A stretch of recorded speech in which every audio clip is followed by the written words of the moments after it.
अस्सलाम वालेकुम everyone, it's me Rahnuma. Welcome back to my brand new vlog. तो कैसे हैं आप सब? आई होप कि आप सब खैर खैरियत से होंगे। तो जैसे कि आपको पता है, मैं जा रही हूँ सफ़र इश्क पर, मतलब अरबईन वॉक पर। तो वहाँ जाकर मैंने तबरुक बांटने का कुछ सोचा था। तो जनाब सकीना के नाम पर मैंने सोचा था कि बालियाँ बांटूंगी छोटी बच्चियों को। तो उसका ऑर्डर मैंने दे दिया था और वो रिसीव हो गई थी मुझे। तो मैंने पैक करना स्टार्ट कर दिया क्योंकि अब बिल्कुल भी वक्त नहीं बचा। आज रात की मेरी फ्लाइट है।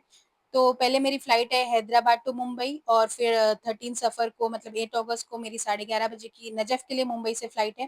पहले तो मेरी फ़्लाइट जो थी हैदराबाद टू नजफ़ ही थी, लेकिन वो कुछ एयरलाइंस के इशू की वजह से वो फ़्लाइट कैंसिल हो गया। अब मुझे मुंबई जाना पड़ेगा और फिर वहाँ से इंशाल्लाह नजफ़ के लिए जाऊँगी। तो यहाँ पर मौक़िफ़ का सामान भी मैंने सब रेडी कर लिया है। जो ड्राई फ्रूट्स थे वो सब चॉप होकर पैक कर लिए, और कुछ अचार मँगाया था वहाँ पे मौक़िफ़ के लिए, तो वो सब भी पैक कर लिया और सब एक साथ एक जगह पर रख लिया, क्योंकि जाने के टाइम ऐसा ना हो कि कुछ भूल जाएँ और मिस हो जाए चीज़ें। व्हेन वॉक पर फर्स्ट टाइम जा रहे हैं, आपको नहीं पता कि क्या-क्या चीज़ें इंपॉर्टेंट है, क्या-क्या लेकर जाना चाहिए। तो इसमें मैं आपको सारी इन्फॉर्मेशन दूँगी कि आप अगर वॉक कर रहे हैं तो आपको क्या-क्या चीज़ें ज़रूरी हो सकती है और क्या-क्या चीज़ें आपको नहीं करनी चाहिए। वो सारी इन्फॉर्मेशन मैं इस व्लॉग में आपको देने वाली हूँ। तो सबसे पहले मैं आपको बता दूँ कि आप जो है एक सूटकेस लें जिसमें आप अपना सारा सामान रख लें, और साथ में आपको सबसे ज़्यादा ज़रूरी है एक बैकपैक। साथ में एक छोटा बैकपैक लें जो आपको वॉक में इम्पोर्टेंट होगा। तो ये बैकपैक आप वॉक में कैरी करेंगे और ये सूटकेस जो है इसमें आपका सारा सामान होगा। तो सबसे पहले मैं आपको बता दूँ कि बैकपैक क्यों इम्पोर्टेंट होता है, क्योंकि जब हम वॉक करते हैं तो 3-4 दिनों की वॉक होती है। तो आप ये सूटकेस तो साथ में अपने कैरी नहीं कर सकते पूरे वॉक में, तो ये बैकपैक ज़रूरी होता है ताकि आप इसमें कुछ ज़रूरत का सामान अपना जो आपको वॉक में चाहिए होगा वो आप इसमें रख लें, और ये सूटकेस जो है वो आप डायरेक्ट होटल में या फिर जहाँ पर रुकने वाले करबला में वहाँ पहुँचा दें। तो मैंने भी ऐसे ही कुछ किया है। ये सूटकेस में बाकी सारी सामान रखूँगी अपना, और ये बैकपैक में मैं कुछ सामान रखूँगी जो मेरे लिए वॉक में इम्पोर्टेंट होगा। तो मैं आपको बताऊँ कि मैं बैकपैक में क्या रखने वाली हूँ। तो ये बैकपैक में मैं रखूँगी अपने 2 जोड़ी कपड़े, ताकि वॉक में जो हम 3-4 दिन वॉक करते हैं उसमें हमको पसीना आएगा, गर्मी होगी, तो फ्रेश होने के लिए, चेंज करने के लिए इसमें वो कपड़े रखूँगी, और कंफर्टेबल कपड़े रखूँगी ताकि वॉक में मुझे कुछ परेशानी ना हो। और फिर उसके साथ एक बुर्का रखूँगी, जो भी ज़रूरी है, क्योंकि अगर हम एक ही बुर्का पहनेंगे और वॉक करते-करते गंदा हो सकता है या फिर कुछ खाने की चीज़ें गिर गई उस पर, तो चेंज करना ज़रूरी होगा। तो एक बुर्का ज़रूर कैरी करूँगी मैं इसमें, और साथ में कुछ मेडिसिन्स रखूँगी। हालाँकि वहाँ पर मौक़िफ़ में सारे मेडिसिन सब कुछ अवेलेबल होता है, खाने-पीने की चीज़ें, मेडिसिन्स, डॉक्टर सब अवेलेबल होते हैं, लेकिन फिर भी आप इमरजेंसी के लिए अपने साथ मेडिसिन ज़रूर कैरी करें। और सिर्फ़ ज़ियारत पर ही नहीं, आप कहीं पर भी जाते हैं, ट्रैवल करते हैं, तो अपने साथ मेडिसिन ज़रूर कैरी करें, क्योंकि कब क्या इमरजेंसी पड़ जाए पता नहीं। और मुझे तो माइग्रेन का प्रॉब्लम है, तो मुझे मेडिसिन्स बहुत ज़रूरी होती है, और कभी भी सर दुखा और वहाँ पर अगर मौक़िफ़ अवेलेबल नहीं हुआ तो फिर बहुत परेशानी हो सकती है। तो इसलिए सारी मेडिसिन्स भी अपने साथ कैरी करें। और फिर तीसरी चीज़ है इम्पोर्टेंट जो है सबसे, वो है शूज़। तो आप एक कंफर्टेबल शूज़ पहने, जो आप ऑलरेडी पहन चुके हैं वही शूज़ पहने। आप न्यू शूज़ डायरेक्ट वहाँ पर लेकर जाकर नहीं पहने, क्योंकि उससे ब्लिस्टर्स हो जाते हैं और प्रॉब्लम हो जाती है। तो आप जो शूज़ में कंफर्टेबल होते हैं वही शूज़ पहने, और अगर आप शूज़ पहनने में कंफर्टेबल नहीं है तो आप स्लीपर्स पहने। मैं तो मोस्टली शूज़ पहनती हूँ और मैं शूज़ में ही कंफर्टेबल होती हूँ, तो मैं शूज़ ही कैरी करने वाली हूँ। हाँ, अगर कुछ प्रॉब्लम हुई, खुदा ना खास्ता वहाँ पर जाकर शूज़ में गर्मी हुई, तो मैं सॉक्स पहनकर वॉक कर लूँगी। तो मैंने ऐसा सोचा है, ऐसा कुछ प्लान है मेरा, तो मैं शूज़ ही कैरी कर रही हूँ। तो मैं सबसे पहले आपको बता देती हूँ कि मैं ये सूटकेस में क्या-क्या रखने वाली हूँ। जो मेरे लिए इम्पोर्टेंट चीज़ें हैं, ये सूटकेस क्योंकि मेरी जाएगी डायरेक्टली नजफ़ टू करबला, तो ये सूटकेस में मैं ऐसे सामान रखूँगी जो मुझे वॉक के लिए ज़रूरत नहीं है। अच्छा, और एक चीज़, जो हम यहाँ से एयरपोर्ट पर जाते हैं, ट्रैवल करते हैं, तो अगर आप हैंड कैरी में अपनी कुछ चीज़ें, ऐसे लिक्विड चीज़ें या फिर कुछ ऐसी चीज़ें रखते हैं, तो वो वहीं पर निकाल कर फेंक दिया जाता है। तो मैं जो है सूटकेस में वो सारी चीज़ें रखूँगी, और फिर नजफ़ में जाकर वो चीज़ें निकाल दूँगी। तो सबसे पहले मैं यहाँ पर अपने कपड़े रख लूँगी, और आप कोशिश करें कि ज़्यादा से ज़्यादा जो है लाइट कॉटन के कपड़े कैरी करें अपने साथ, जो ड्रेसेस आप ले रहे हैं। तो ज़्यादा हेवी, ज़्यादा मोटे कपड़े ना लें, क्योंकि वहाँ पर गर्मी बहुत ज़्यादा है और बहुत ज़्यादा तकलीफ हो जाएगी। तो आप लाइट कॉटन के कपड़े ज़रूर रखें अपने साथ। तो सबसे पहले मैं आपको बता दूँ कि मेरे सूटकेस में क्या-क्या जाने वाला है। तो मैं जब सूटकेस पैक करती हूँ तो सबसे पहले मैं अपना इमाम ज़ामिन रखती हूँ उसमें, क्योंकि इमाम ज़माना की ज़मानत में हमें जाना होता है, तो बिस्मिल्लाहिर्रहमानिर्रहीम। तो सबसे पहले इमाम ज़ामिन चला जाता है, उसके बाद फिर मेरे सारे ड्रेसेस जो मैं लेकर जाने वाली हूँ और जो मुझे करबला में पहनना है।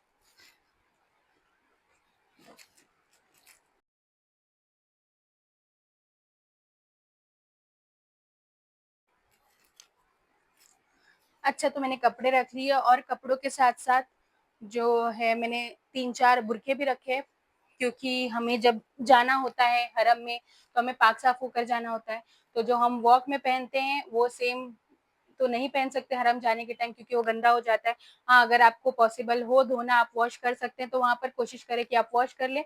बट अगर नहीं हुआ, तो इमरजेंसी के लिए मैं 3-4 बुर्के लेकर जा रही हूँ। के बाद जो सबसे इम्पोर्टेंट चीज़ है वो मेडिसिन्स। तो मैं ऐसे एक पाउच बना लेती हूँ जिसमें मैं सारी मेडिसिन्स रखती हूँ, जैसे कि क्रोसिन, ब्रूफेन, डोलो, जो भी हमें ज़रूरत पड़े वो सारी चीज़ें, सारी मेडिसिन्स मैं एक साथ एक पाउच में लेती हूँ, ताकि मिलना आसान हो और ईज़िली मिल जाए। तो ये खाँसी की कुछ गोलियाँ, विक्स, ये सब चीज़ें मैं रखती हूँ, क्योंकि वहाँ पर गर्मी तो है, लेकिन गर्मी में हम ज़्यादा से ज़्यादा ठंडा पानी पीते हैं, ठंडी चीज़ें खाते हैं, तो उससे सर्दी-खाँसी होने का डर रहता है, तो इसीलिए ये सब चीज़ें भी रख रही हूँ। फिर कुछ बैंडेजेस, बैंडेड इम्पोर्टेंट है, अगर हमें वहाँ पर कुछ लगा या फिर किसी और को भी ज़रूरत पड़ सकती है हमारे साथ, तो आपके पास अवेलेबल हो तो आप दे सकते हैं, इज़िली हेल्प हो सकती है। और फिर मुझे माइग्रेन है, तो उसके लिए भी मुझे मेडिसिन्स रखना बहुत इम्पोर्टेंट होता है, क्योंकि कभी भी सर दर्द हो गया और प्रॉब्लम हो सकती है फिर। तो मेडिसिन्स रखना इसलिए भी इम्पोर्टेंट है, क्योंकि अगर आप वहाँ जा रहे हैं ज़ियारत पर और ज़ियारत की नीयत से जा रहे हैं और आपकी तबीयत खराब हो गई, आपको ज़ियारत ही नहीं मिल पाई, तो फिर जाने का फ़ायदा नहीं हो पाएगा। तो इसलिए अपने साथ हमेशा मेडिसिन्स कैरी करें।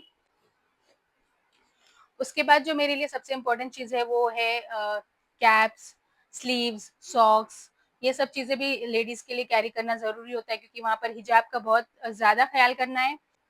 तो क्योंकि जेंट्स लेडीज़ सब एक साथ होते हैं वॉक पर, तो हिजाब का बहुत ख़्याल करना, तो मैंने उसके लिए कैप्स, सॉक्स, स्लीव्स सब चीज़ें एक साथ रख ली हैं, ताकि वहाँ जाकर कुछ मसला ना हो, क्योंकि वहाँ पर खरीदना तो मुश्किल हो जाएगा, तो यहीं से सब कैरी करके लेके जाएँ तो बेटर होगा। और मैंने सॉक्स जो है एक्स्ट्रा रखे हैं, क्योंकि वॉक में भी अगर मुझे शूज़ से अगर कुछ प्रॉब्लम हुई, तो मैं सिर्फ़ सॉक्स पहनकर वहाँ पर वॉक कर सकूँ। तो इसलिए मैंने सॉक्स की एक्स्ट्रा जोड़ी रखी है, और कुछ सॉक्स जो है मैं करबला भेज दूँगी सूटकेस में डालकर, तो वो मैं ये सूटकेस में डालूँगी, और जो मुझे वॉक के लिए चाहिए वो मैं बैकपैक में डालूँगी। और फिर इसके साथ कुछ इम्पोर्टेंट एक्सेसरीज़, जैसे कि ये स्टोल पिन्स है, क्योंकि अगर हम वहाँ पर जाने के बाद स्टोल पिन्स गुम हो गई तो वहाँ तो मिल नहीं सकती, तो इसलिए मैं एक बॉक्स में स्टोल पिन्स रखती हूँ अपने सारे। और फिर कुछ वेट वाइप्स रख ली हूँ, साथ में टिश्यूज़ रख लिया है, और फिर अपना नॉर्मल चीज़ें जैसे face wash, toothbrush, toothpaste, body wash, एक मूव, मॉइस्चराइज़र रख लिया है, और फिर सन ब्लॉक, क्योंकि सनस्क्रीन तो ज़रूरी है वहाँ पर, गर्मी बहुत ज़्यादा, धूप बहुत ज़्यादा है, तो सनस्क्रीन। तो ये सारी चीज़ें जो है, जैसे कि कोलगेट हुआ, बॉडी वॉश हुआ, मॉइस्चराइज़र, सनस्क्रीन, ये सब बैकपैक में ही कैरी करना है, क्योंकि वॉक में ये सब चीज़ों की ज़रूरत पड़ेगी। लेकिन अभी फ़िलहाल मुझे ये सूटकेस में रखना पड़ रहा है, क्योंकि एयरपोर्ट पर हैंड कैरी में ये सब अलाउड नहीं है, तो ये सब हम हैंड कैरी में लेकर नहीं जा सकते। तो जब मैं नजफ़ पहुँचूँगी, तो ये सब निकाल कर मैं अपने बैकपैक में डाल दूँगी, तो ये सब मैं एक कैरी बैग में डालकर अलग इसमें रख लूँगी, ताकि वहाँ जाने के बाद मुझे ईज़िली बैकपैक में डालना हो और ढूँढना ना पड़े सूटकेस में। तो ये मैं सब सारी चीज़ें एक बैकपैक में रख लूँगी। तो मैंने ऐसे एक कैरी बैग ले ली है, जिसमें ये सब चीज़ें मैं एक साथ रख लूँगी, और फिर ये सूटकेस में डाल दूँगी, और फिर नजफ़ में जाकर ये निकाल कर सीधा अपने बैकपैक में कैरी बैग के साथ डाल दूँगी, ताकि मुझे बाद में ढूँढना ना पड़े।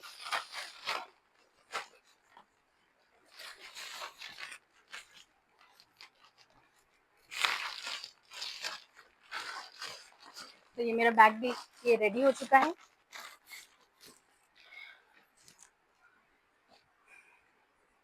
तो ये मेरा सूटकेस रेडी हो गया है। अब मैं देखती हूँ कि मुझे बैकपैक में क्या-क्या चीज़ें रखनी है।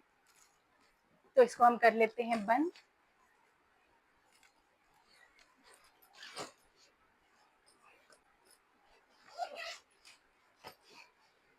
तो मेरे बैकपैक में सबसे पहले जाएगा मेरे ड्रेसेस,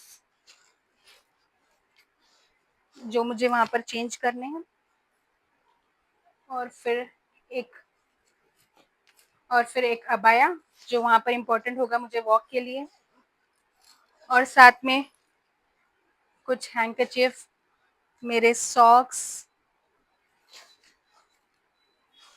और हेड कैप्स, कुछ एक्सेसरीज़, और ये मेरे स्टोल पिन का बॉक्स, मेरा नैपकिन,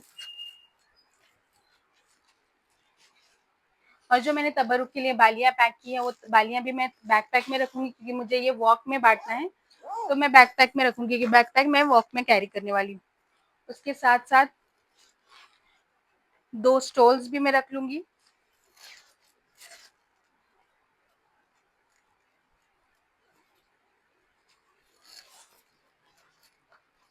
ज़्यादा हेवी नहीं करना है हमें बैग अपना, क्योंकि ये हमें वॉक में कैरी करना होता है। तो अगर आप बहुत ज़्यादा हेवी कर लेंगे तो आपको चलने में प्रॉब्लम होगी, वॉक करने में बहुत ज़्यादा प्रॉब्लम हो सकती है। इसलिए जितना हो सके कम से कम सामान रखें बैकपैक में, ताकि आप इज़िली इसे कैरी करके 3-4 दिन तक चल सकें। जितना हो सके ज़्यादा से ज़्यादा चीज़ें अवॉइड करें लेना जो बहुत ज़्यादा इम्पोर्टेंट है, जिसके बिना आपका काम नहीं चल सकता, वही बैकपैक में रखें, बाकी सब चीज़ें आप सूटकेस में रख सकते हैं। हाँ, एक इम्पोर्टेंट चीज़ भी मैं आपको बताना भूल गई, जो आपकी इलेक्ट्रॉनिक चीज़ें, जैसे कि चार्जर, पावर बैंक, एडेप्टर, ये सब चीज़ें बहुत इम्पोर्टेंट। पावर बैंक तो आपको सबसे ज़्यादा इम्पोर्टेंट, क्योंकि वॉक में अगर आपको चार्ज करने का मसला हुआ, चार्जर पॉइंट नहीं मिला तो बहुत ज़्यादा प्रॉब्लम हो जाएगी। तो पावर बैंक जो है लाज़मी रखें अपने साथ, और साथ में ट्रैवल एडेप्टर। ट्रैवल एडेप्टर जो है 3 पिन चार्जर होती है, क्योंकि वहाँ के जो सॉकेट्स होते हैं वो अलग होते हैं, वहाँ पर हमारा चार्जर हम यूज़ नहीं कर सकते, तो वो अगर आप ट्रैवल एडेप्टर लगाकर यूज़ करें तो ही आप चार्जर यूज़ कर पाएँगे। क्योंकि लास्ट टाइम जब मैं ज़ियारत पर गई थी, मुझे मेरे साथ यही प्रॉब्लम हुई। मैं ट्रैवल एडेप्टर नहीं लेकर गई थी, मुझे पता नहीं था, और मेरा चार्जर जो है काम ही नहीं कर रहा था। तो मेरा फ़ोन ही चार्ज नहीं हो पाया, फिर मुझे वहाँ से खरीदना पड़ा, और वहाँ पर जो है महँगे मिलती है ये सब चीज़ें, तो आप कोशिश करें कि यहीं से ये सब चीज़ें लेकर जाएँ। तो मैंने वहाँ से खरीदा वो ट्रैवल एडेप्टर, फिर उसके बाद मेरा फ़ोन चार्ज हुआ। तो वो बहुत ज़रूरी होता है आपको लेकर जाने के लिए, तो ट्रैवल एडेप्टर ज़रूर रखें अपने साथ, और जो है अपना चार्जर रख लें। ये सब चीज़ें जो हैं इम्पोर्टेंट है, जो आप अपने हैंड कैरी में रखें अपने साथ ज़रूर। तो मेरा ये व्लॉग बनाने का मकसद सिर्फ इतना सा था कि जो लोग फर्स्ट टाइम जा रहे हैं, जिन्हें नहीं पता है कि क्या-क्या ज़रूरी है चीज़ें, तो उनकी थोड़ी बहुत हेल्प हो सके। मुझे जितनी इन्फॉर्मेशन है मैं वो आप सबके साथ शेयर कर सकूँ, और थोड़ी बहुत हेल्प हो जाए आप सबकी। तो अगर कुछ चीज़ें जो मैं भूल गई हूँ, अगर आपको पता है कि वो सब चीज़ें भी इम्पोर्टेंट होती है, तो प्लीज़ कमेंट में बताएँ। और मैं सिर्फ सामान अपने साथ नहीं लेकर जा रही हूँ, बहुत सारे लोगों की दुआएँ भी हैं मेरे साथ, और मैं आप सबके लिए भी दुआ करूँगी, जो नहीं जा पाए हैं, जो नहीं जा सकते हैं, जो कोशिश कर रहे हैं जाने की, उन्हें जल्द से जल्द मौला अपने ज़ियारत पर बुलाएँ, अपने दर पर बुलाएँ, और इन्हें भी ज़ियारत नसीब हो। और मैं हर लम्हा अपना व्लॉग में शेयर करने की कोशिश करूँगी, ताकि आप भी मेरे साथ इस सफ़र का हिस्सा बन सकें।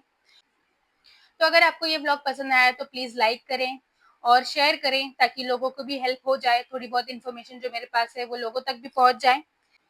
और सब्सक्राइब करना ना भूलें। और आप सबको भी, जिसको मौला को सलाम भेजना है, दुआओं की ज़रूरत है, तो प्लीज़ कमेंट सेक्शन में अपना नाम लिखिए, ताकि मैं आप सबका सलाम मौला तक पहुँचा सकूँ, आप सबका नाम लेकर दुआएँ कर सकूँ। कोशिश करूँगी कि मैं आप सबकी दुआएँ मौला तक पहुँचाऊँ, और मौला आप सबको भी जल्दी से जल्दी ज़ियारत नसीब करे। तो अब मिलते हैं नेक्स्ट व्लॉग में इंशाल्लाह सफ़र-ए-इश्क के साथ, तो बने रहिए मेरे चैनल पर और सब्सक्राइब करिए। मिलते हैं नेक्स्ट व्लॉग में, दुआओं में याद रखिएगा। खुदा हाफ़िज़।